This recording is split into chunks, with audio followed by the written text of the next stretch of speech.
Hello, today on my channel you will hear an amazing story about life. I hope you enjoy this story. This one struck me to the core. Honestly, I still can't forget it. Enjoy watching. 35-year-old Leslie was cooking dinner in the kitchen when her 12-year-old son Austin ran into the apartment. The boy was in an agitated state. He tried to say something to his mother, but the woman could not make out the incoherent speech of the boy. And then excited Leslie sternly said, "Have a glass of water and calm down, or I have the feeling that you have met a ghost." The boy obediently complied with his mother's request, and only then was he able to tell what had so disturbed him. Austin uttered, "You know our fifth-floor neighbor Julia, right? I also help her carry bags upstairs. So today I carried her again, volunteered to help her, and when the woman was already a floor up, I stopped to take a break. And then I got curious that I carry half a year to the top floor, and so I looked quietly into the bag and there." "What did you see?" the woman asked cautiously. And soon she opened her mouth in surprise at her son's answer. A few minutes later, surprise was replaced by indignation. Leslie immediately decided to deal with an elderly neighbor who lived on the fifth floor. The woman knew that her son often helped Julia, who was considered a bit odd by the tenants of the house. Leslie was not against Austin helping the neighbor. She and her husband were only for the fact that their child is not growing up a soulless man and is ready to help people in a difficult moment. But her son's story today about what he was carrying upstairs angered the woman. Leslie took off her apron, rinsed her hands, and resolutely went to the neighbor. The woman went up to the fifth floor and pushed the bell button. A few minutes later, Julia opened the door for her. The landlady looked at the guest with a smile and said welcomingly, "What brings you to me?" "I came to scold you for letting my son carry weights that are unacceptable to keep in the apartment, considering that Austin has been carrying these bags every 3 days for 6 months.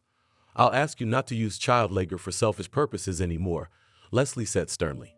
"Your boy is a very kind boy. I didn't force him to help me," he volunteered.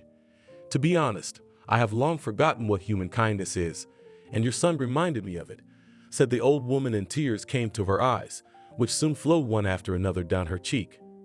Leslie was not prepared to bring her neighbor to tears. The woman felt uncomfortable in this situation. She felt unbearably sorry for Julia, and she said quietly, Pardon my harshness. You must have had a lot of grief in your life to talk about human kindness like that. I don't even know what to say. Why don't you come and talk to me? It seems to me that such a kind Austin must have wonderful parents," said the old woman in a low voice, and looked at her with a look of anguish. It was this look that convinced her to accept the invitation of the neighbor from the fifth floor. And in a few minutes, Leslie was sitting on a chair in a sparsely furnished one-room apartment. The old woman offered her guest tea, but she refused. And then Julia suddenly said, "I know I'm considered a strange woman. You may not object to me for the sake of propriety, since you also have such an opinion of me. And especially, you have learned today that your son helps me to carry. Yes, the contents of the bag amaze me, I won't hide it. But now I look at you and it seems to me that you're in a difficult state of mind.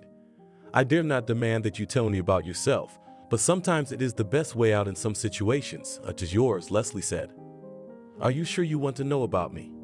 the old woman asked in amazement. She was used to know. When Julia was 11 years old, she suffered a spinal injury while skating on the ice. The girl was in the hospital for a long time, and after discharge, the doctor informed her parents that figure skating the child will have to quit. At that moment, when the girl learned about it, she turned in tears to her mom and dad. "I dreamed of a career in this sport. Can I continue figure skating? Did you hear what the doctor said? Thank God the doctors fixed you up, or you'd be in a wheelchair later," said her mother. Time slowly moved on, and soon Julia finished 11th grade.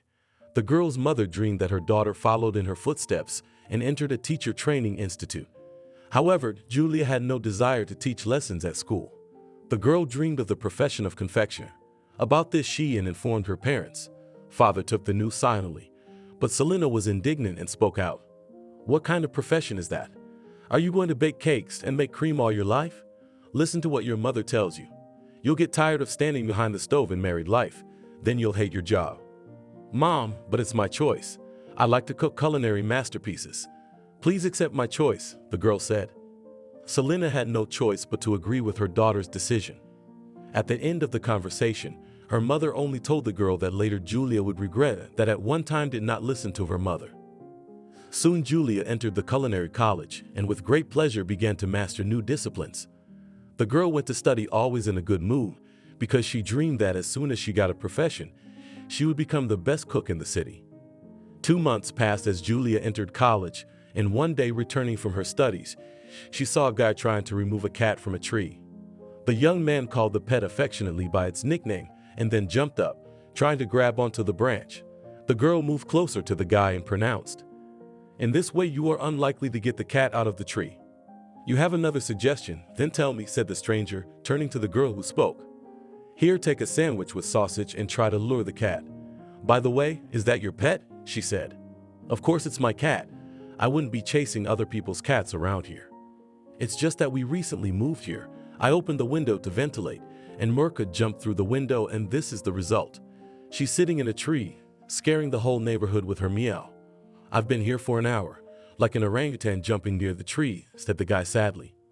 "Take a chair from the house and try to reach the kitty with it," said Julia. "That's a good idea. Then stay here, watch for Mirka, and I'll be right back," said the young man, and at the same moment ran into the entrance.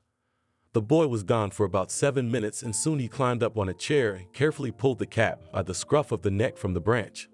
The young man turned to the girl and thanked her for her advice, and then held out his hand for introduction and said, "My name is Harry, and yours?" Julia answered the girl modestly. "A beautiful name and very rare nowadays. If you don't mind, I'll take this savage together with the chair home and we'll continue our acquaintance. How do you like my offer?" the boy said. The girl looked at her new acquaintance, who smiled at her. She hesitated for a moment and then accepted the guy's proposal. Soon the couple was walking in the park. The young man told her that he came here from another city. He worked as a bus driver. He was 25 years old. After Harry's narration, Julia narrated about herself. The young people walked for about 2 hours, and after the girl said that it was time for her to go home, as her parents would be worried that she was gone so long from college. Hearing this, Harry jokingly said, "You've got a lot of control, and you're not a little girl. We'll always be small to our parents. Isn't that right?" Harry said seriously. "Well, you're already philosophizing. Okay, let's go to walk you home, or you'll be treated by your parents for being late," said the young man. "My parents never physically punished me. I had enough of a stern voice of mom or dad to realize that I made a mistake. And after that, I never made such mistakes again," the girl said. "You're so right. It's getting scary," Harry said with a laugh, adding, "Do your parents let you give your phone number to guys, or do they have to know their daughter's boyfriends by sight?" "Stop mocking, of course. I'll dictate my number," said the girl. After a while, the girl came home. Her mother was already at home, and she asked where her daughter was so late. Julia lied to Selena that they had an extra couple in college, so she came home so late. The whole evening of that day, the girl thought about her new acquaintance. She remembered his friendly smile, his slightly hoarse voice. And when Julia went to bed, all of her thoughts were about the young man. The next morning, the girl woke up and remembered Harry again. She suddenly caught herself thinking about this man all the time. Julia involuntarily wondered, and maybe she fell in love with the guy at first sight. On this day, the girl in college was absent-minded. This was noticed by her classmates. One of the students even asked Julia, "Are you in love? You're always in the clouds. You have to ask the same question several times." Julia didn't say anything in response. She wanted to hear Harry's voice at the moment. And the guy, as if he read her thoughts at a distance, took and called. The young man said quietly, "Hey, right, what mom and dad will let you go out today? Are you pushing me again? I can manage my own time. Let's at 5 o'clock near the Cafe Ugolik. You know where it is?" said the girl. "We'll work it out. I'll see you later." Harry spoke quickly and disconnected the connection. The couple soon met at the appointed place. They walked around the city and talked about various trivia. The girl kept sneaking tender glances at the young man. Julia was more and more attracted to Harry every minute. The girl was courted at one time by guys, but she looked at the suitors indifferently, as she did not feel drawn to the cavaliers. But in the case of Harry, it was different. She did not want to part with a new acquaintance. The couple walked for about 2 hours, and the girl got a call from her mom. Selima inquired about the delay from college. Julia lied that she went to a friend's house to get an outline. All of this was heard by Harry, who said to his conversation partner with a smirk after the conversation ended, "You'll apparently have an oversight on your wedding night too." "Why do you say that?" the girl said resentfully.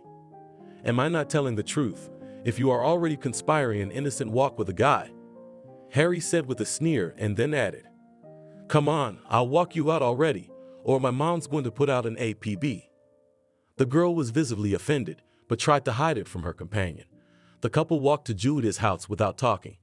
When they came to the entrance, the young man only dryly said, "I have accomplished my mission and escorted like a true gentleman. Bye," and then only wanted to leave, as the girl called him by name. The guy stopped and looked intently at Julia, and then approached her closely and quietly said, "Now then prove that you are not a mama's girl," and after that he pulled Julia to him and kissed her on the lips. The kiss lasted a minute, and the girl did not push the young man away. Then Harry let go with the words, "I'm a man, and it's not enough for me. I hope you realize that." Julia instantly realized what the interlocutor was talking about. She nodded in response and ran home. The girl entered the apartment in a thoughtful mood. She liked Harry's kiss, and she even regretted that it was over so quickly. One thing only overshadowed Julia, that the events of the relationship had developed so rapidly. The girl dreamed of beautiful words, gallant courtship. As soon as Julia was at home, she was approached by her mother, who asked about the prospectus. The girl looked at Selena perplexed. She had completely forgotten that she had lied about the delay from college. The woman noticed her daughter's surprised look and reminded her that she had called her not long ago. The girl realized that she had given herself away, and so she muttered, "I deceived you. I was nigh at a friend's house and went out with a young man." "So yesterday was a lie?" inquisitively inquired the landlady. "Yes. However, Mom, I have the right to my personal space, and it seems to me that I fell in love for the first time with fervor," said the girl. "No one is not against your meetings with a young man, but to lie to your parents is not nice. We're not monsters. We're not monsters. My dad and I were young too, and we can understand you. Just don't lose your head in love, so that you don't become a single mother," Selena said. "Mom, I'm sorry. I was afraid to tell you the truth. I'll tell you all about Harry. He's a very nice man. I met him just yesterday," said the girl, and started telling her mom about the cat, and then how they went for a walk today. Harry hadn't called Julia after the last week for a few days. The girl pestered herself to think that something had happened to the boy. She couldn't stand it and dialed the number of the chosen one herself. Harry answered at once. Julia, hearing the voice of her lover, rejoiced and immediately said, "You disappeared strangely. You don't call, and I decided to find out if everything is all right with you. Did you miss me?" "And Mom and Dad permission. Did not forget to ask permission to call me," with a sneer said the interlocutor. "Why are you doing this again? My mom knows about you, so it makes no sense for me to ask permission to go out with a guy," quietly said the girl. "Wow, what unexpected progress. Okay, I'll meet you then, just like last time at the same place and time," answered the young man and hung up. And Julia smiled happily after the short conversation was over. The young people were walking again and went into a park where they secluded themselves. Here Harry pressed the girl against him and began to kiss passionately on the lips. Julia answered him ineptly. After a while, the guy with the hoarse voice from excitement said, "Let's go to my place with a sleepover. My mother went to check on my grandmother in the village, so you and I will not interfere with anyone." "I cannot so immediately," said the girl. "Oh yeah, I forgot. You haven't reported to your mom about going out for the night. Come on, baby, I'll walk you home." "I'll wait till you're older and then I'll call you," the young man said. The girl realized that Harry would do just that. Julia frowned, because the boy was right about one thing, that she always reported to her mother and father. And on the other hand, the words of the interlocutor sounded like blackmail, that if she did not agree to spend the night with him, their relationship could come to naught. The girl thought not long. She snatched the phone and called her mom and quickly spoke. "Mom, I'm not coming over for a sleepover tonight. Don't worry about me. I'm fine. Just remember that your daughter is all grown up." And with those words, Julia completely disconnected the phone and then looked at her lover. The guy smirked and pulled the girl to him and kissed her passionately again. Meanwhile, Julia's mother incessantly dialed her daughter's number, but the subscriber was out of range. The woman was disappointed with her girl's behavior. She had already guessed with whom her daughter would spend the night, but she could not change the events because she did not know where the guy lived. And Selena also imagined how she would tell her spouse that their child would not spend the night at home tonight. Julia spent this night in the arms of her lover. She was happy. The girl caught herself thinking that she had met a man with whom she wanted to live her whole life. In her mind, she was already making plans as soon as Harry would propose to her to become his wife. The next morning, Julia turned on her phone and saw 36 missed calls from her mother.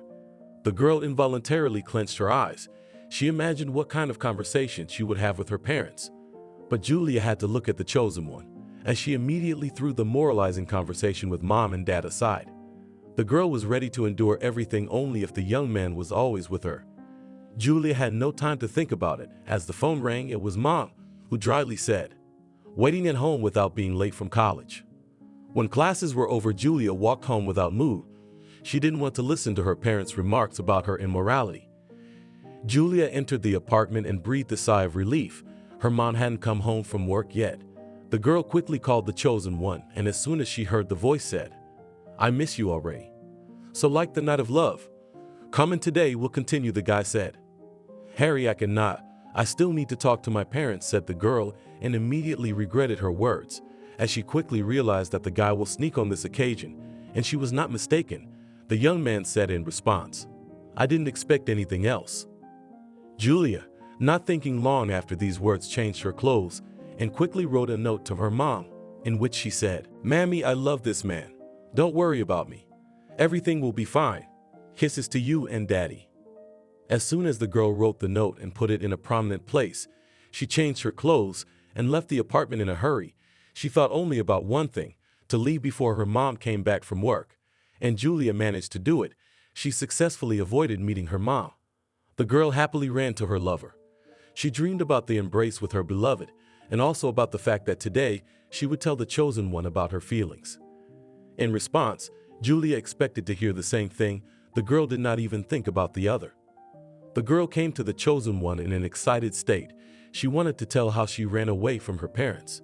However, the young man was not interested in this.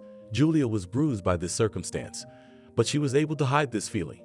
The guy just hugged the girl and commanded, "Since you missed me, then quickly to bed." Julia lived at the young man's place for 3 days, and then Harry told her that it was time for the girl to go home, since his mother was coming back from his grandmother. She did not expect this, as she thought that the lover would introduce his mother. Julia, in this regard, asked a question. "I thought we would be together now, because I went against my parents for you. Did anyone force you to do that?" The guy answered calmly, "Are you saying that I'm parallel to you? I thought that you and I love each other," quietly said the girl. "Stupid. I feel good with you, but no more." "Don't make more of yourself," Harry said. "Don't you love me?" she said, confused. "I told you I'm happy with you. Isn't that enough for you?" The boy answered nonchalantly. After these words, the girl felt irritation overwhelm her. Julia expected a declaration of love from the young man, but not this phrase. She felt tears coming to her eyes. The girl silently stood up and hurriedly left the apartment of her chosen one. Julia did not want the guy to see her tears. Only when she found herself on the street, she gave vent to her emotions. Julia burst into tears. Passers-by looked at her in surprise, and one man stopped the girl and asked if she needed help. Julia shook her head negatively and almost ran home. Julia entered the apartment. She knew that her mother had the day off today. As soon as she took off her shoes in the hallway, Selena jumped up and slapped her. The daughter looked at her mother with tearful eyes and without saying anything went to her room. The landlady followed the girl and then spoke in raised tones. "Silence is not the best option here. Tell me everything. Do you have any idea how worried your father and I were about you? Aren't you ashamed of yourself?" "Mom, you better hit me one more time, but do not torment my soul," barely audible daughter said. "What happened?" the mother asked in a calmer voice. Julia sobbed and said that she was madly in love with Harry, but she thought the boy was indifferent to her. Selena listened to the girl and mouthed, "And it's no wonder that this young man treats you like this. After all, you've known him for a week and you've already jumped into bed with him. I can even imagine what he thinks of you. I can tell you out loud, the guy thinks you're available. And it's all your fault and no one else's," the woman said darkly. "Mom, but you don't understand. I love him. I only want to be with him. I need him," Julia said, crying. "Wipe your tears, or better yet, wash your face. The only thing I can tell you is not to call him first. You should have some pride," Selena said. After this conversation with her mother, several days passed. On her mother's advice, Julia did not call her lover, but every day after classes at college, she walked past the house where Harry lived. The girl hoped that she would be able to meet the guy, but it did not happen. Julia endured a couple more days of separation from Harry, and then could not resist, and the first called him. The young man did not answer immediately. The guy said, "Lost and found? You're the one who's probably lost. You don't call me," Julia said glumly. "I was just out of town. I went to my mother's house to help her get home. I missed you, by the way. I have a proposal to meet now and go for a walk to one place," the young man said. The girl was glad that Harry said that he missed her. Julia immediately agreed to meet, and soon the pair met. The girl asked the man what place he wanted to go with her. The guy explained that it was necessary to look at a couple of garages. Julia looked perplexed at Harry and asked what it was for. The young man explained, "I'm going to buy a garage, and before I buy it, I need to choose a suitable one." "But you do not have a car," naively asked the interlocutress, and added, "Then why do you need a garage if you don't have a car?" "To take you there, we have to meet somewhere," the guy said. The girl only wanted to take offense, but Harry hugged her and said he was joking. Julia breathed a sigh of relief and asked him not to make any more jokes like that. A few days later, Harry actually bought a garage and invited the girl to spend the night there.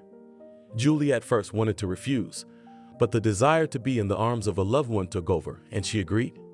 At home before leaving, she went to her mom and said that tonight she would spend the night at her boyfriend's place. Selena already knew that her daughter had made up with her lover, so she did not interfere with Julia's decision. At that time, the woman did not know that her child would spend the night in the garage. And the girl, seeing that her mother did not hinder, rejoiced and promised her mother that in the very near future, she would bring her lover to visit for acquaintance. 3 months passed as Julia met with the guy. During this time, she repeatedly spent the night in the garage at Harry's. There on an old sofa, they made love. The days for these meetings were always set by the young man. The girl several times tried to persuade her lover to go to visit her to get acquainted with her parents. The young man agreed, but at the last moment he had good reasons and the visit was postponed. Meanwhile, Julia's mother often said to her daughter, "I don't really understand your boyfriend. When a man has serious intentions for his chosen one, he tries to get closer to her family. And your lover is just some busy gentleman, cannot find time to come for an hour to visit us. By the way, how does his mom react to you sleeping over?" Normal lied to her mother's daughter. She was embarrassed to tell Selena that she had never seen Harry's parent. That evening, Julia was going to the garage to her favorite person with a determined mood to talk about their relationship. As soon as the girl saw Harry, she spoke. "How long are we going to huddle in this garage? You and I only meet here and stop going out. My mom keeps asking me about you, and I can't say anything concrete. You're not in a hurry to introduce me to your mother either. I'm sick of this secretive relationship." "Really?" With a squint, the man said, and then angrily threw, "If you are tired of my embrace, then no one keeps you here. Or maybe you think I'm going to marry you? Only I'm afraid to disappoint you. In my plans, at least in the near future, there is no intention to go to the registry office." The girl was dumbfounded. She expected everything, but not this. Julia jumped out of the garage and quickly headed home. Only now she realized that the chosen one not only did not love her, Harry did not even respect her. Julia held back sobs. At the moment, she was hurt and offended. The girl came home and saw her mother looking at her surprised. Celine asked her daughter a question. "I thought you were going to spend the night at Harry's? Did you two have a fight?" "You could say that. He doesn't love me one bit. Harry is completely indifferent to me," she said faintly, and tears sprang from her eyes. Selena approached her daughter and hugged her with the words, "If a guy does not appreciate your feelings for him, then, in my opinion, you should forget once and for all, and not run after him like a dog. It's easy for you to say, but I can't live without him," whispered her daughter. "So you haven't tried to live without him yet. I can see that as soon as he calls you, you fly away for the night. You have no pride. Clench your will into a fist and try not to think about him is the only and the right way out of your situation," said Selena. It had been 10 days since she had last seen her lover. She hadn't called her boyfriend, and neither had he. Julia often looked at her phone where Harry's picture was. The girl looked at the picture of the lover and cried. She did not know how to unlove this man. And one day Julia was returning home from school and walked the usual route near the house of the chosen one, as she saw Harry coming out on the arm with a pretty brunette. The girl stopped like a dumbfounded. It immediately occurred to her how quickly the guy had found a replacement for her. Julia jumped up to the couple and said with passion, addressing the young man, This is what you do, isn't it? You invite me to the garage and this doll to your house? After these words, Julia turned to Harry's companion. Why are you looking at me with a perplexed look? He probably forgot to tell you that he has no plans to marry anyone. Harry glared fiercely at Julia and mouthed to her. Go on your way and don't show your face here again. And don't talk nonsense to my fiancé. What about your fiancé? Julia was perplexed and then asked, What about me? The guy turned to his companion and said that he would talk to Julia alone and then explain everything to her. The brunette remained silent in response and only looked at her rival with a squeamish look. Harry took Julia by the elbow and took the girl aside and then explained to her. It's all your own fault. No one dragged you into bed. I already had a fiancée when I met you, but she was graduating and living in another city. I'm a man and I have needs, and then you came along. And admit to yourself that I never said any big words or made any promises to you, so don't make a concert here now. I gave you pleasure in bed, and you gave me pleasure in bed. I'm grateful for that, but now our paths are parted forever. Please don't stalk me. I think I've explained it to you very clearly. The girl couldn't understand that her favorite person had just said that to her. Meanwhile, the guy was already walking towards his companion, who took under his arm and began to say something. The couple continued their way, and Julia stood and looked at the young people in the wake. The girl felt that her feelings were simply trampled and in such a cynical form. Julia would have been glad to give vent to her emotions, but there were no tears. The girl stood for a while longer and then continued on her way home. She couldn't figure out who she should hate in this case, the guy, herself, or the brunette. Julia came home and went to her room, sat at the desk and looked out the window. How long she sat like that she does not remember. There were no thoughts in her head. In this position caught her daughter Celine. The woman called Julia, but she did not even react. Then the landlady approached the girl and lightly squeezed her shoulder.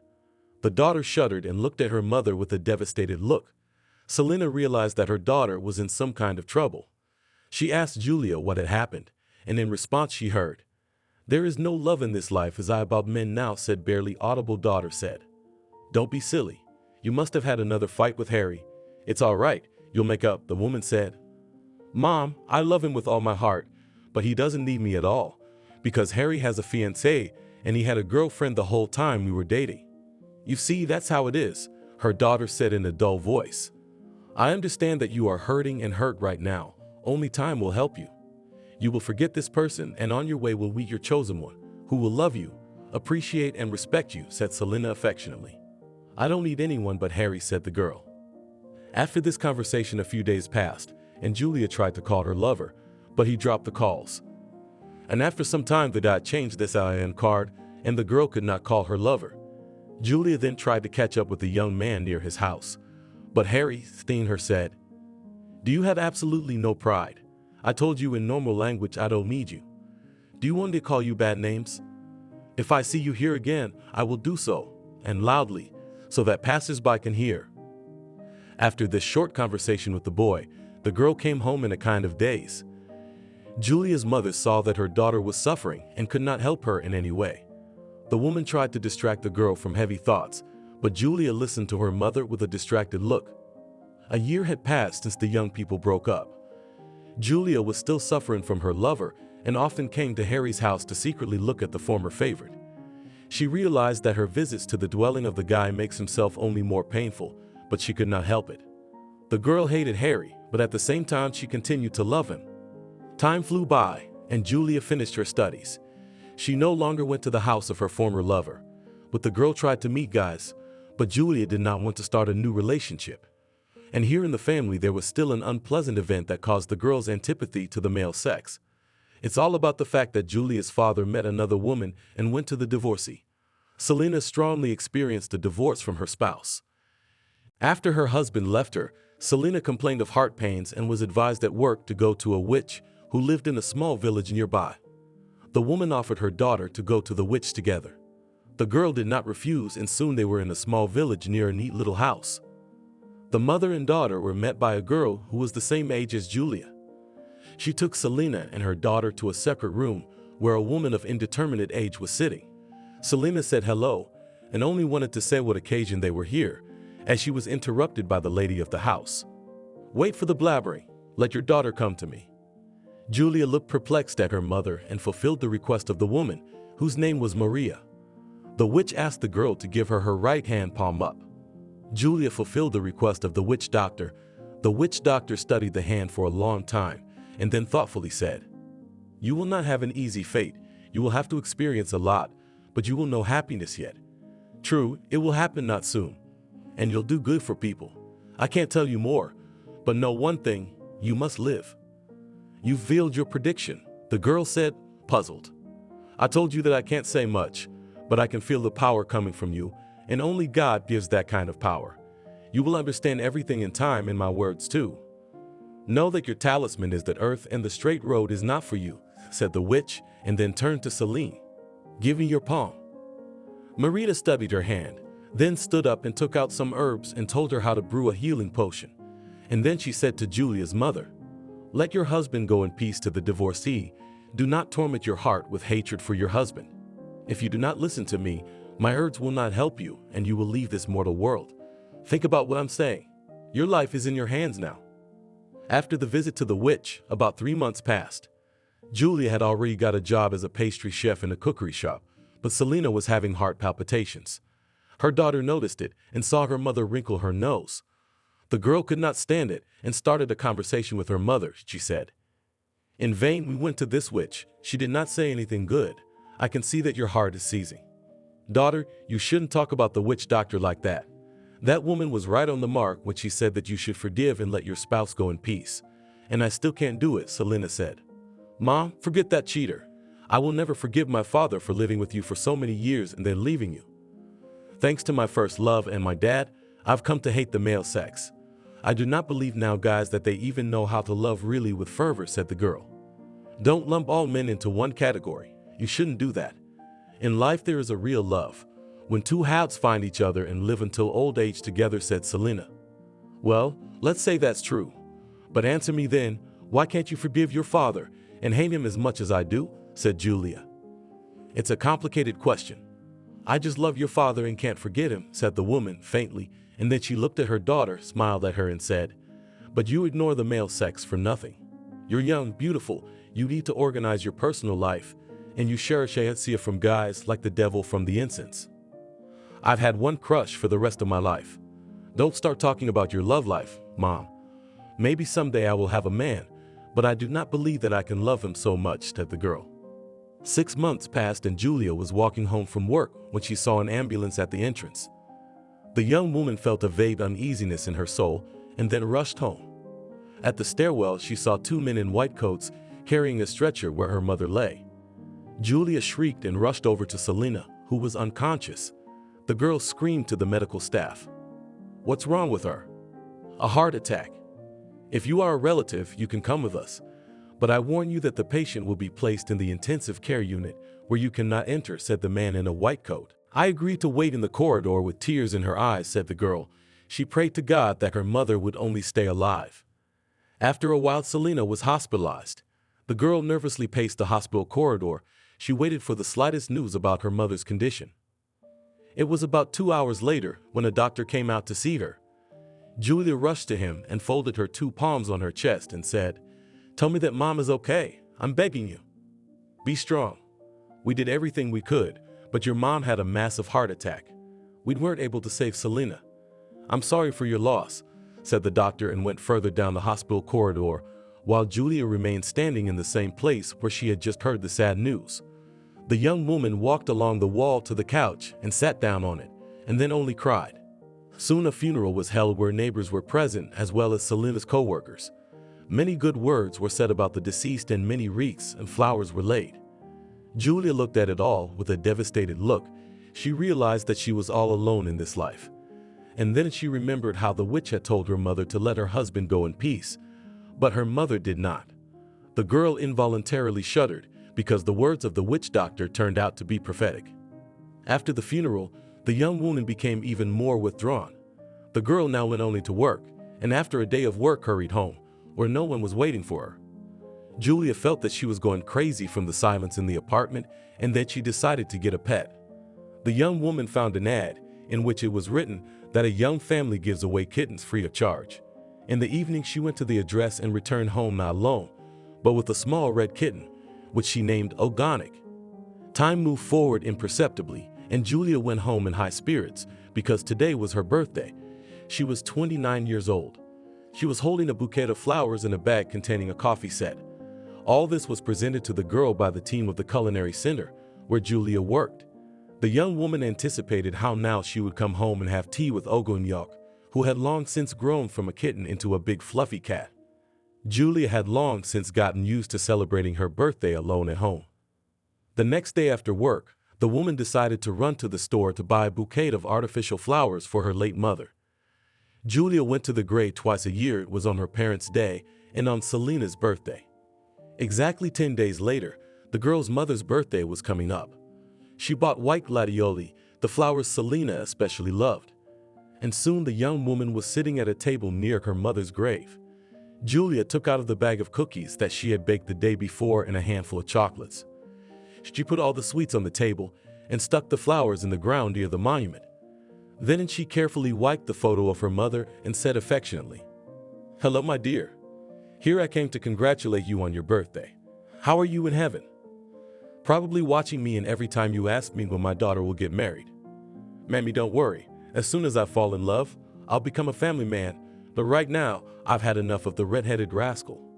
By the way, he already weighs almost 5.5 pounds. Can you imagine how I fattened him up with sweets?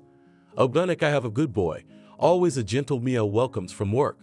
The girl talked for a while and then rose from the bench and went to the monument, where she tenderly kissed the photo of her mother and already said the words of farewell and wanted to leave, as she was called by a man's voice.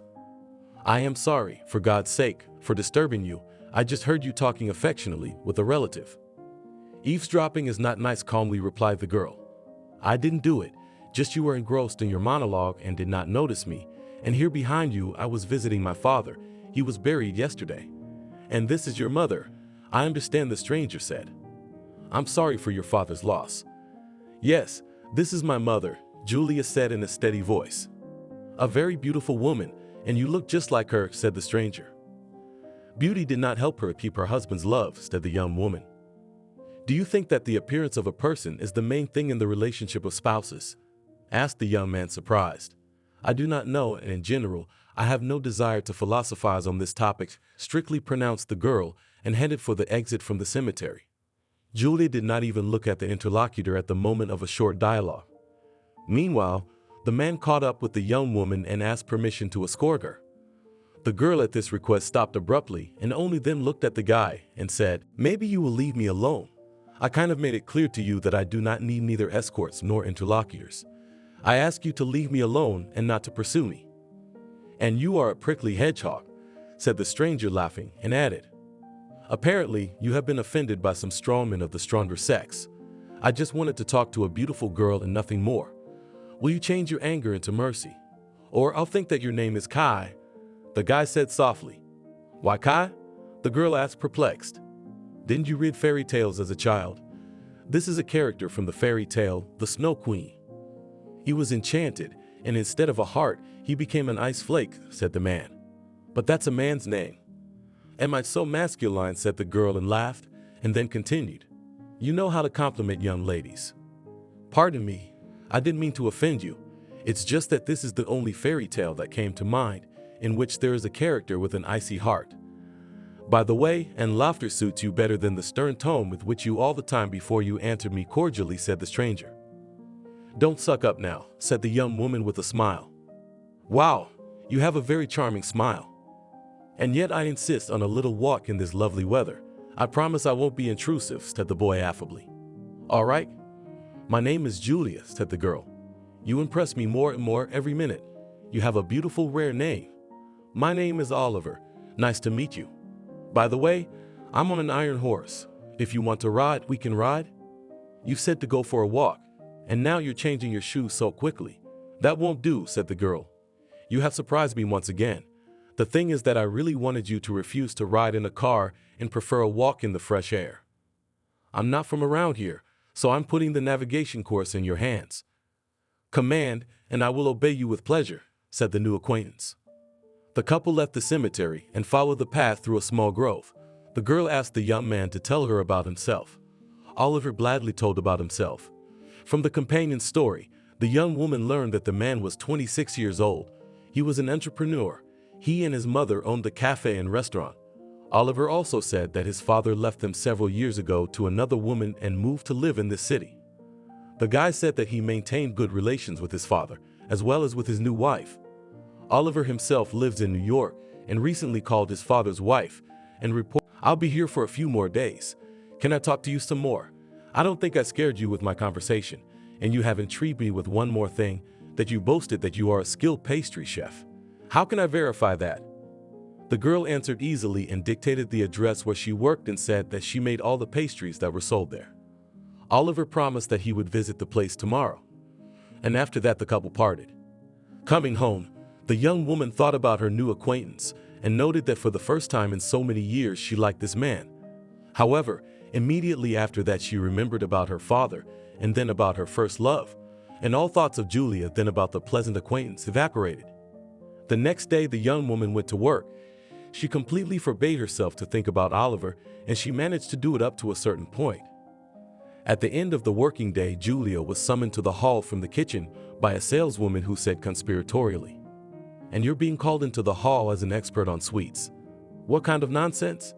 asked perplexed girl, but went out in the wake of the saleswoman. And then Julia was stunned because she saw yesterday's new acquaintance, who stood with a beautiful bouquet of orchids. The young woman was stunned, as she did not expect Oliver to come to the cookery. Meanwhile, the man asked her to recommend the most delicious cake at the pastry chef's discretion. Julia at first did not realize that the treat the guy wanted to buy only after learning her preference. The girl advised the cake carrot, which in cooking was sold at hurrah. Oliver handed the flowers to the young woman and then bought the proposed goods, and then he quietly said, "I'm waiting for you near the entrance," and after that, without waiting for an answer, left the room. Julia barely waited until the end of the working day. She wanted to reprimand her new acquaintance that the guy embarrassed her in front of the cooking staff. And only when she was about to leave the room, the young woman suddenly heard the squeak of a kitty cat. She looked at Oliver and froze in surprise as the young man was holding a beautiful lop-eared cat in his hands. The guy approached the girl and said with a smile, "It is not good for your fire to live alone, so here is his life friend. But I will take a promise from you that you will present the first copy of The Offspring to me. Okay?" Julia stood staring at Oliver in confusion. She hadn't expected this surprise. And when she saw the friendly smile disappear from the man's face, and he looked as confused as she did, she suddenly laughed. Oliver stood near the girl and did not know how to behave in such a situation. This circumstance made the young woman laugh even more and only heartily amused Julia. And, as soon as she was able to calm down from laughter, she said, "You should see yourself now. I was going to scold you, and your confused look threw me off. Where did you get that cute little cat?" "I found it in an ad. I thought you did not like the breed," quietly said the guy and smiled back. The couple walked around the city again, and the man did not offer the girl a ride in the car. Close to 9 in the evening, Julia muttered that it was time for her to go home. Oliver looked questioningly at the cat, letting her know what to do with his pet. The girl laughed again and said that she would take her to her place, and after that she hid in the entryway with the cat. Coming home, the girl looked out the window and saw the guy standing there looking at the windows. She smiled, stroked the kitty, and thought about this acquaintance. She chased away negative thoughts about how she had a failed relationship with her first man and wanted things to work out well with Oliver. When the girl realized that she was involuntarily thinking of her new acquaintance as her spouse, she was greatly frightened. The woman did not want to experience any more disappointments in life, since the past relationship she had to endure too hard. Oliver met Julia for 3 days from work, and they went for a walk. The guy wondered how the kitty was feeling and asked what she had named the little tigress. Julia replied that she had given the cat the nickname Cleopatra.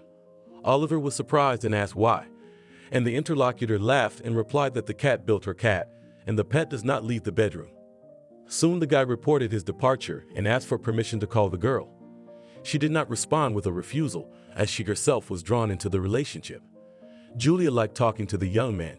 She felt ease with him, but somewhere in her subconscious lived that this man was using her for his own purposes. Soon the guy left, and the girl became sad. She missed these simple relationships, where there is no hint of bed scenes, as it was with the first man, Harry. The young woman, after the departure of the man, often looked at the display of the phone. She was afraid to miss the call of the guy, but he did not call. It had been a month since she had broken up with Oliver, and she hadn't heard from him. Julie at that moment thought, here is another disappointment in men, as the melody in the phone rang and the young woman recognized the number of the guy. The girl, trying to hide her excitement, answered, listening. Again this voice without friendliness. No, you definitely cannot be left alone for a long time. Tell me, how are Cleopatra and Lightning? Did our friends get along? Oliver said. Yes, they're sleeping together. Where have you been? Are you all right? The young woman said. I can sense the anxiety in your voice. Do you miss your friend? The boy said. This answer of the guy immediately cooled the girl's joy because he called her a friend. She discreetly said that she was just worried. Her mood immediately caught the interlocutor and said that there was a little problem and he could not call. The girl coldly accepted the explanation, and then Oliver said that in a couple of days he would be in her city. And after a while Oliver arrived. He specially did not inform the girl when he would arrive. The guy wanted to be a surprise for her. And this young man succeeded, because when Julia came out of the cookery and saw Oliver, she quietly awed. The man stood near the car and held a gorgeous bouquet of flowers. The guy stayed in town for 3 days and soon left again. All this time the couple had been dating. They were just chatting, and there was not even a hint of intimacy between them. Julia realized that she missed this man, but she didn't know how to behave with Oliver. She kept having flashbacks of her relationship with the first man who used her. This time, the guy called the young woman every day after he left and was interested in her business. The young woman was waiting for the young man to come to their town again. She suddenly unknowingly asked at the next phone call, "When to expect you?" This question sounds exciting. And you answer it yourself. "When do you want to see me?" Pronounced the guy. "Right now, but I know it's impossible." "Come quietly," answered the girl. "Okay, my love," said the guy and disconnected the connection. The girl, after these words for a long time, came to her senses. She had just been called beloved by the guy, and it was said sincerely. And Oliver arrived 2 days later. It was a meeting of two lovers. Young people rushed into each other's arms. At this point, the girl no longer thought that she was acting rashly. She just asked the guy to stay with her for the night. The morning Julia woke up alone. She was stunned by this circumstance, as she did not expect that the beloved person, and that Oliver is beloved. She no longer doubted that the guy would leave her like that after a loving embrace. The young woman covered her face with her palms and cried desperately as she suddenly heard the lock on the front door turn. Julia tensed, and at that moment saw Oliver, who came in with a bouquet of flowers and said quietly, I didn't get there in time. You're already awake. I wanted to give you a nice surprise, but it didn't work out." "Silly, come here," quietly whispered Julia, who from happiness that seized her lover, tears appeared in her eyes. The guy came and gently hugged the girl, and at the same time whispered in her ear, "Not at all good your city, as nowhere jewelry at 6 in the morning does not work, but only flower stalls. I propose to you to be my spouse. I love you, but I apologize for offering to marry me without a ring. Are you serious now?" Julia asked, but looking at Oliver realized that the guy was speaking sincerely, and the woman suddenly cried. The man hugged his beloved and quietly said, "You will not get rid of me now, as I have been looking for such a woman for a long time." And then the man began to outline a plan of action for the future. He informed his beloved that he was leaving in a couple of days and would come back as soon as he could. But for Julia, Oliver took the girl's word that during his absence she would definitely quit her job, pack the most necessary things, and prepare for the move. The young woman looked at the guy confusedly. The man, seeing the confusion of her beloved, gently said to her, "Trust me and we will be fine. And I will also make you a gift for the wedding. You will have your own department of confectionery in the cafe, where you can create your own cupcakes, cakes, and so on." After a while, Julia was taken by Oliver, and now she is already in a 3-room apartment where the guy lives with his mother. Acquaintance with the lover's mother, Aurora, passed neutrally. The owner of the apartment did not express any particular joy at the meeting with the future daughter-in-law. The woman held herself with restraint. A couple of days later, Oliver took the girl to get acquainted with his grandmother, who lived a couple of blocks from the grandson. Julie, at the meeting with the future relative of Cassie, immediately felt from the old woman dislike towards herself. The girl couldn't explain where the feeling came from. However, Julia was right in her conclusions. As soon as Casey learned that the chosen grandchild works as a pastry chef, she exclaimed, "A cook? What a horror! Oliver, couldn't you find a decent girl to marry?" "Grandma, calm down. Julia is not a cook, but a confectioner, and soon she will bake you a cake that you have never tasted because it is incredibly delicious," said the guy. When the couple left the guests, the young man asked his beloved not to pay attention to the words of his grandmother. Oliver explained that Casey is an eccentric woman and sometimes she gets carried away in her judgments. Julia listened to the young man and nodded in agreement, although she thought mentally that they were unlikely to have friendly relations with his relative. Sometime later, the young people had a wedding where there were many people. Julia was very embarrassed at the celebration, as she was not used to large crowds of people. This was seen by her lover, who encouraged his chosen one with affectionate words. After the wedding, Oliver, as promised to his beloved, arranged it in a cafe, where the young woman had a small department of confectionery. Julia rejoiced like a child that everything in her life has changed so abruptly for the better. A year passed after the wedding.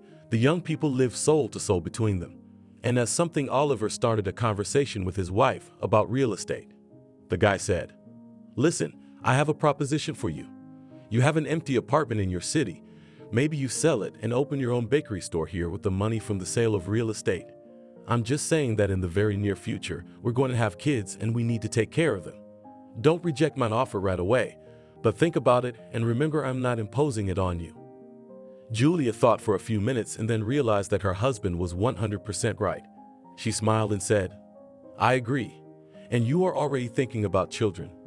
"Of course, children are our future and we should also contribute to it," said the young man and kissed his wife on the lips.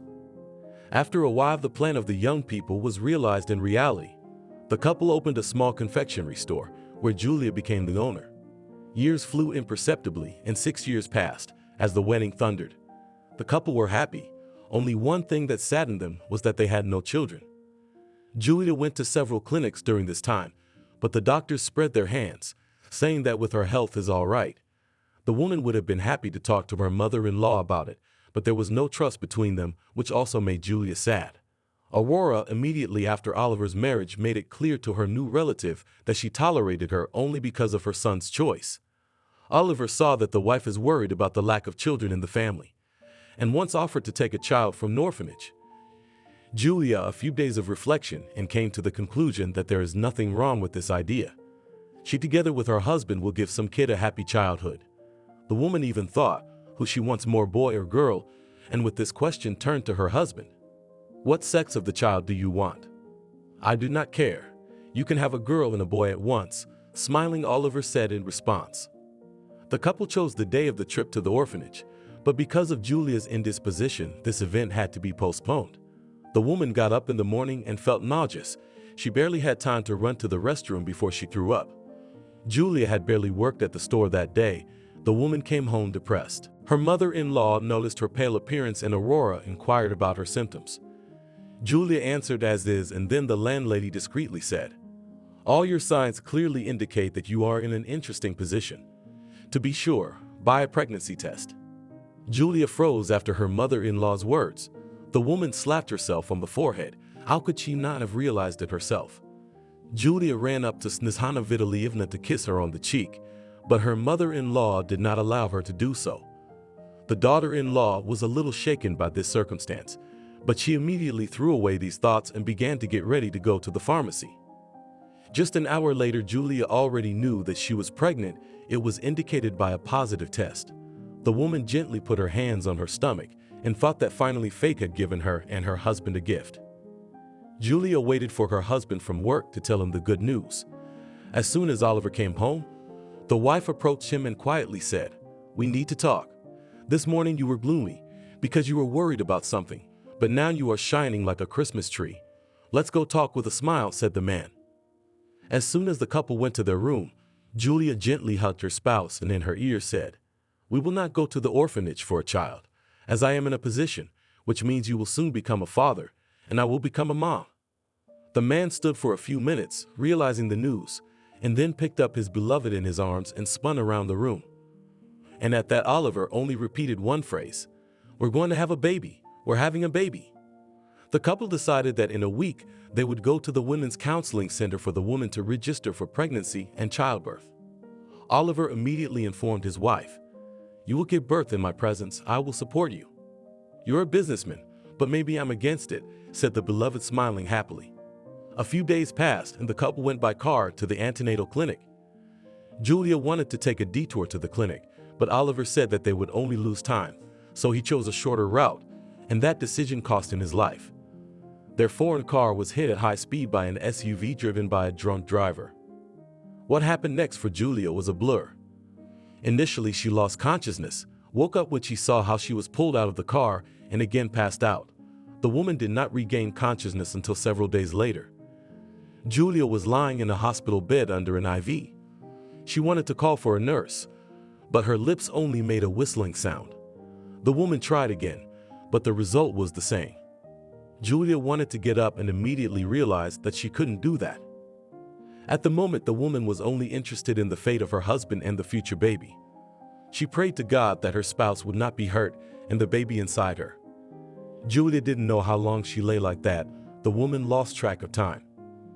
And when she saw a man in a white coat coming in, she was overjoyed. She tried to say something, but again there was only a guttural sound. The doctor looked at the patient and said, "You've come to your senses. It's already good, so you'll live. Then your relatives will come to you soon." And after these words, the doctor left. Julia wanted to shout for the doctor to stop and tell everything, but she could not do it. The woman was terrified that she couldn't do anything in this situation. She at this point felt like a mere vegetable just lying there.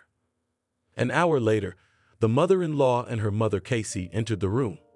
The two women approached Julia and looked at her carefully. The patient wanted to ask many questions again, but as the first time she could only mumble unintelligibly. Aurora shuddered in disgust at these sounds and said, "You lie here chilling, and now my son has found a shelter under the cold earth. It's your fault for his death. If not for your pregnancy, Oliver would not have gone to this women's clinic. I didn't want Julia as a relative right away. I told Oliver that when he met that cook, but my boy wouldn't listen to his grandmother. And this is the result. I felt in my subconscious that Julia would bring misfortune to our family. It's a good thing she lost the baby, or she'd have given birth to a freak after all this," Casey said. The flow of accusations of the two women was interrupted by the doctor, who greeted the visitors and congratulated them on the fact that their relative had recovered.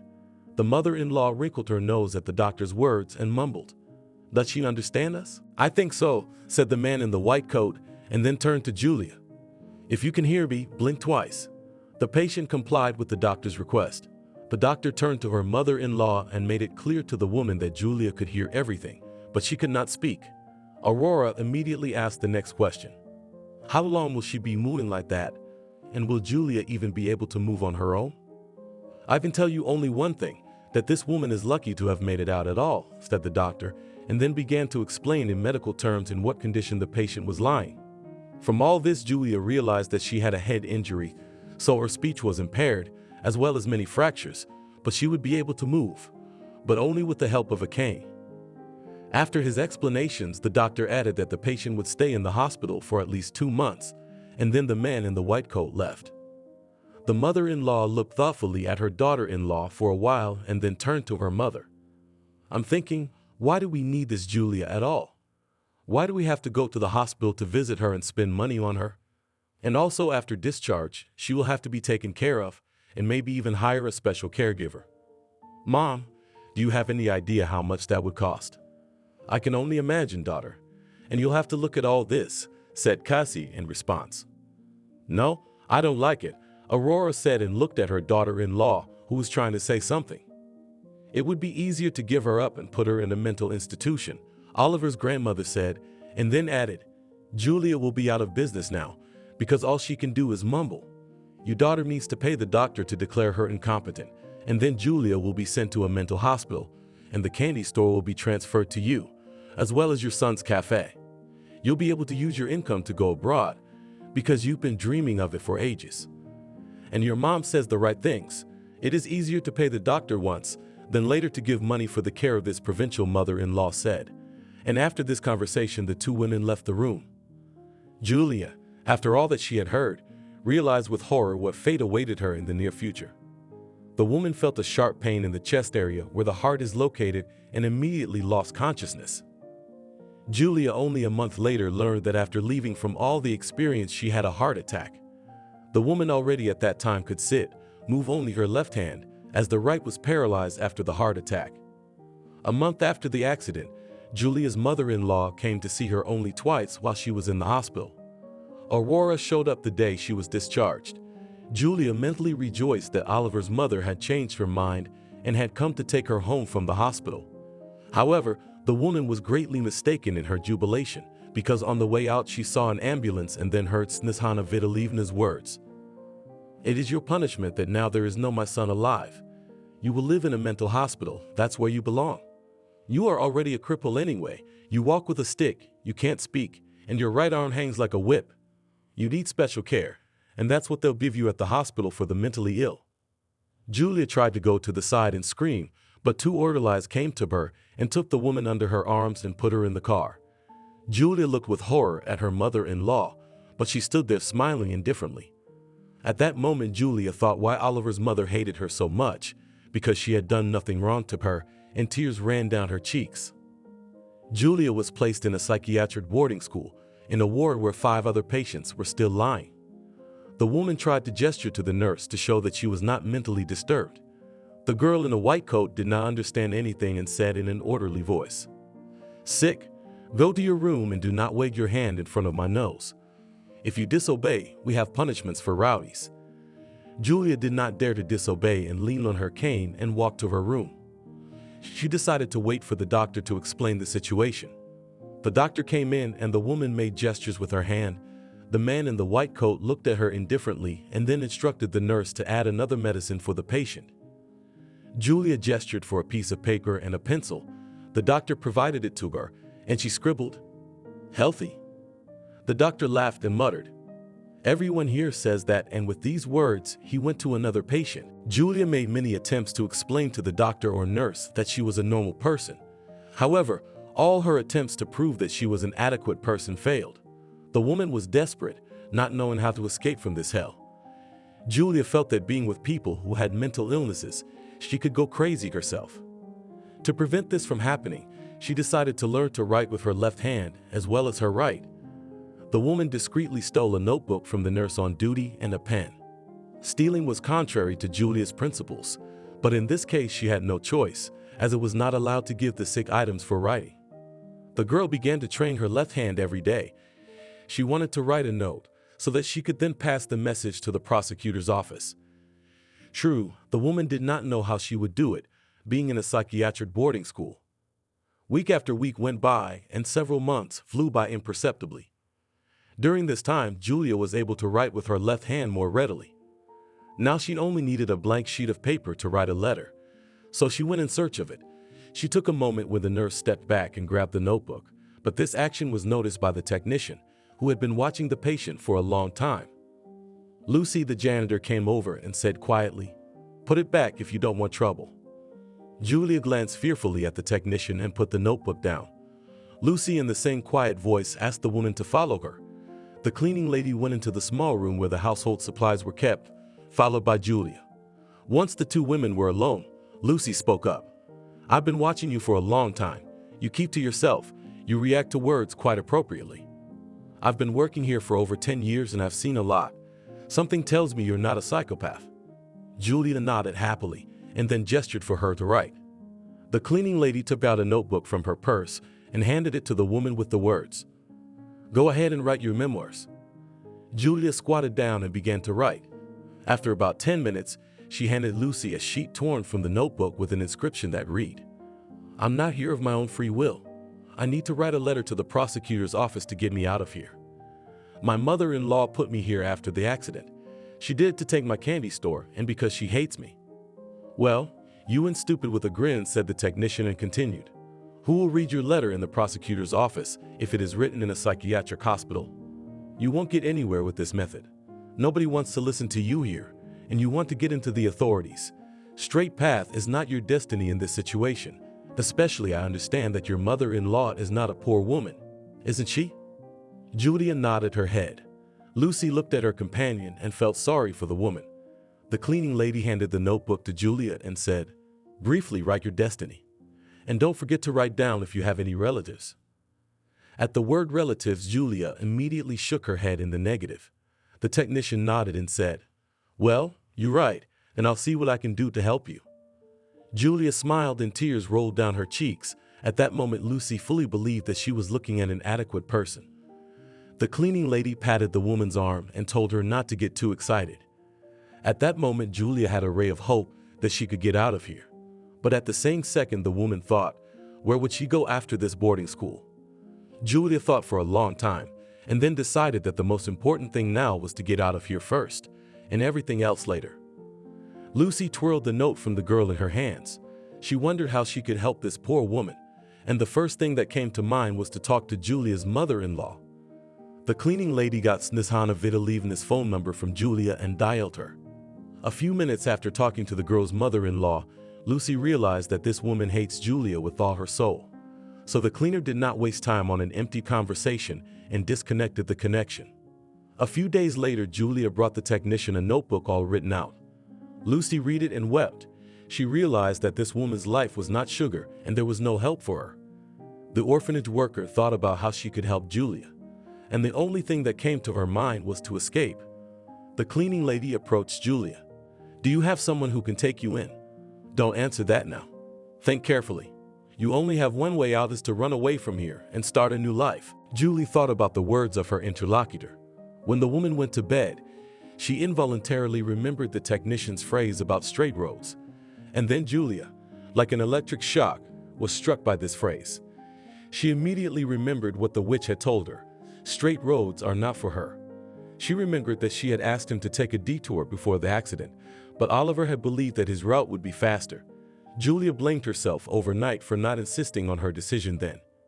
If she had made her husband heed her words at that moment, the man she loved would still be alive. After all this realization about straight roads, the woman realized that she had only one way out, and that was to go to the witch again. Perhaps the witch doctor would help her in something. Only after that Julia fell asleep peacefully. In the morning, the woman came to Lucy and wrote on a piece of paper that she had such a person whom she could trust.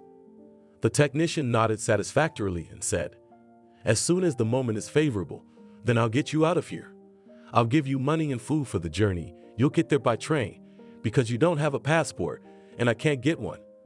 Just promise me that as soon as you get to the place, let your witch doctor inform me about it, as I will not worry about you." It was decided that in a week Lucy would secretly take Julia outside the boarding school and help her get on the train. However, an unpleasant event occurred. The technician was walking to work, tripped and unsuccessfully broke her leg in 2 places. The elderly woman was admitted to the hospital. She asked her husband to go to the boarding school and warned Julia that the plan will have to be postponed for some time. Lucy's recovery was delayed for almost 6 months. As soon as the woman appeared in the boarding school, a smile immediately appeared on Julia's face. She realized that very soon her imprisonment among mentally retarded people would end. And it happened exactly a week after Lucy went to work.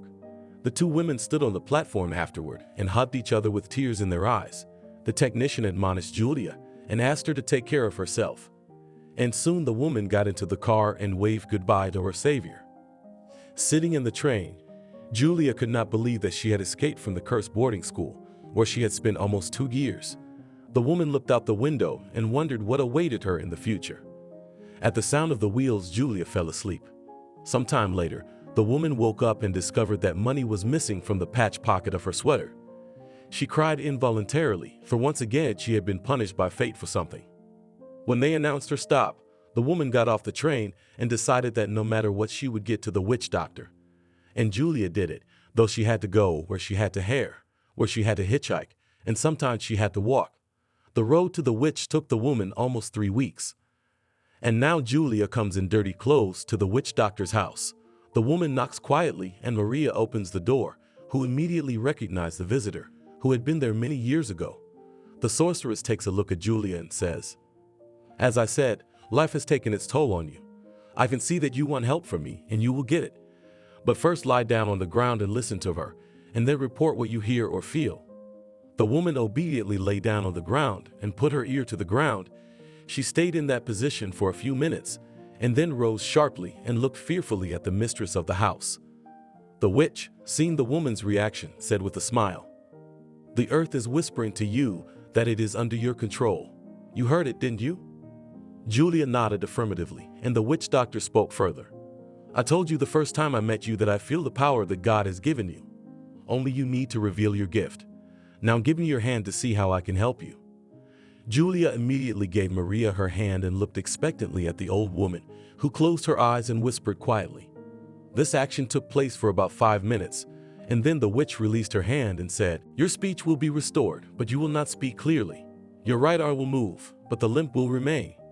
But all this will happen not in a week, and not even in a month. It will take time. Now you will have to dig up some earth and listen to what she tells you every day, but do not tell anyone about it. If you act contrary to it, your gift will be lost and you will have trouble in life." The witch paused and looked at the woman attentively and spoke again. "You will live with me. Now go to the bathhouse and wash off the road dust, and only then I will feed you. You will live according to my rule here, and if you don't like it, you can, like my daughter, run away to another hut." From that time, Julia began to live with Maria. She fully complied with all the recommendations of the old woman, drank infusions of herbs, made lotions on the hand, and at the same time studied Snekarsvo. And after 2 months, Julia was able to move the fingers of her right hand. And after another month, she was able to say a few words, though, which were difficult to understand. But this circumstance did not spoil the woman's mood at all, but only gave her strength that it is necessary to continue moving in this direction. A year later, Julia had already fully moved her hand and spoke quite well.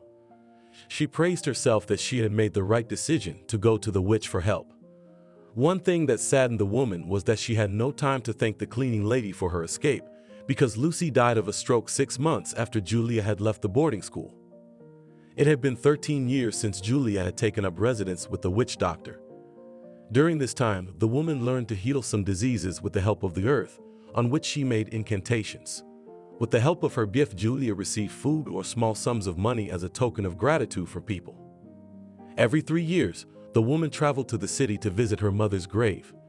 Here she talked with her mother, and at the same time talked with her late husband, whom she still loved very much.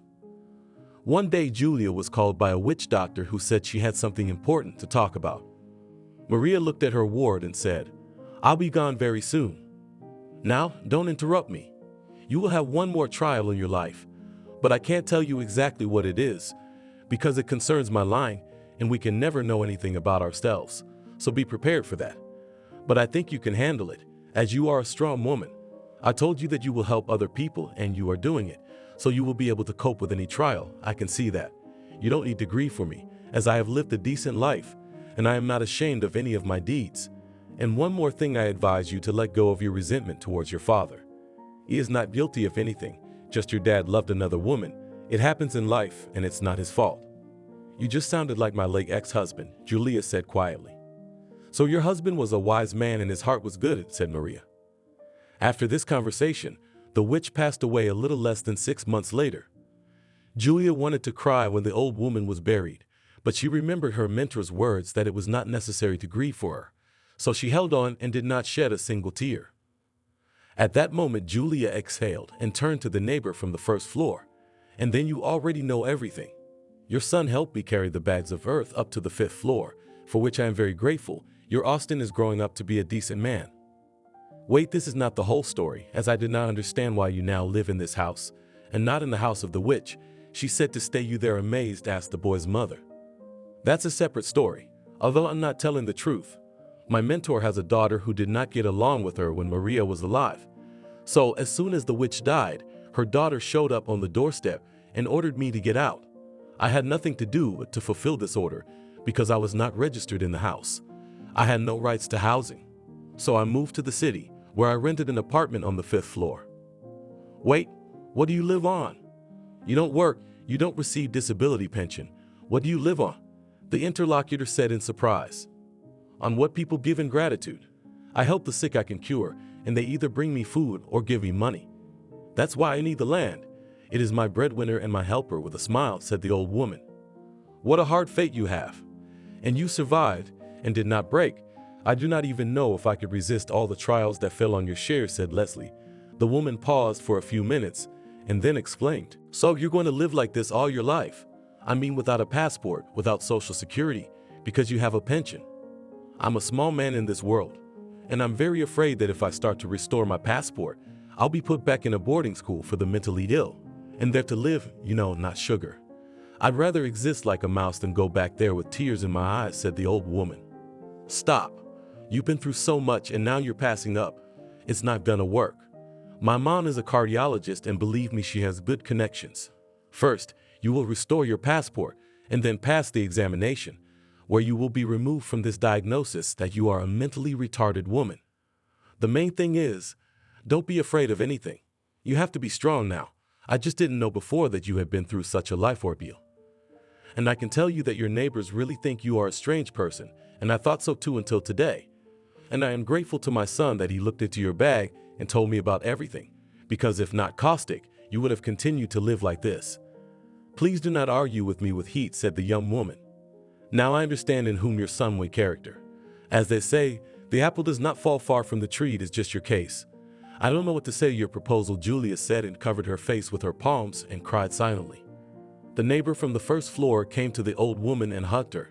Leslie understood now the state of her interlocutor. After that, the boy's mother said goodbye to the old woman, but promised that tomorrow she would visit her and tell her what else could be done in this situation. Julia thanked the neighbor and lastly said, "You're going to be pregnant very soon. I wish God could hear you say that. My husband and I have wanted it for a long time, but all that does not work out," said with sadness Leslie. "Believe me, I don't just say anything," said the old woman. The neighbor from the first floor returned home, where her husband was already waiting for her, who knew from the son where the wife was. The man looked questioningly at his wife, and she began to talk about the fate of their neighbor from above. The head of the family listened attentively to the other half, and then said, "With one we can already help this poor woman, but I have a counter proposal. If already help, then to the end. From your story, I understood that her mother-in-law took away her business, that is, recognized Julia incapacitated, and it was a fraud on her part, and it's possible to get it all out in the open. That's what we'll have my friend Jacob do. He's a lawyer. I don't think he's gonna say no when he finds out the details of this case.